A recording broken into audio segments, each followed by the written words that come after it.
ಎಂದೇ ಕರೆಯಿಸಿಕೊಳ್ಳುವ ವಾಣಿಜ್ಯ ನಗರಿ ಹುಬ್ಬಳ್ಳಿಗೆ ಅವ್ಯಾಹತವಾಗಿ ಗಾಂಜಾ ಪೂರೈಕೆಯಾಗುತ್ತಿದೆ. ಗಾಂಜಾ ಸಾಗಾಟ ಮಾಡಲು ರೈಲ್ವೆಯನ್ನ ಬಳಸುತ್ತಿರುವ ಆತಂಕಕಾರಿ ವಿಷಯ ಬೆಳಕಿಗೆ ಬಂದಿದೆ. ಗಾಂಜಾ ಸಾಗಾಟಕ್ಕೆ ತಪಾಸಣೆ ರಹಿತ ರೈಲ್ವೆಯನ್ನ ಪೆಡ್ಲರ್ ಗ್ಯಾಂಗ್ ಬಳಕೆ ಮಾಡಿಕೊಳ್ಳುತ್ತಿದೆ.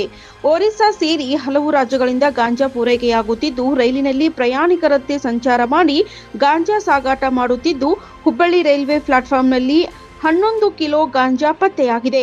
2 ದಿನದ ಹಿಂದೆ ಪತ್ತೆಯಾಗಿರುವ ಗಾಂಜಾ 11 ಲಕ್ಷ ಮೌಲ್ಯದ ಗಾಂಜಾ ಎಂದು ಅಂದಾಜಿಸಲಾಗಿದೆ. ಆರ್ಪಿಎಫ್ ಪೊಲೀಸರು ಮತ್ತು ಅಬಕಾರಿ ಪೊಲೀಸರ ಎಂಟ್ರಿ ಕೊಟ್ಟಿರುವ ಬೆನ್ನಲ್ಲೇ ಮಾಹಿತಿ ತಿಳಿಯುತ್ತಿದ್ದಂತೆ ಬ್ಯಾಗ್ ಬಿಟ್ಟು ಪೆಡ್ಲರ್ ಗ್ಯಾಂಗ್ ಪರಾರಿಯಾಗಿದೆ. ಹುಬ್ಬಳ್ಳಿಯಲ್ಲಿ ಗಾಂಜಾ ಮಾರಾಟ ಮಾಡುವ ಪ್ಲಾನ್ ಮಾಡಿದ್ದ ಗ್ಯಾಂಗ್ ಹುಬ್ಬಳ್ಳಿಯಿಂದ ಗೋವಾಕ್ಕೆ ಗಾಂಜಾ ಸಾಗಾಟ ಮಾಡುತ್ತಿರುವ ಬಗ್ಗೆ ಕೂಡ ಶಂಕೆ ವ್ಯಕ್ತವಾಗಿದೆ.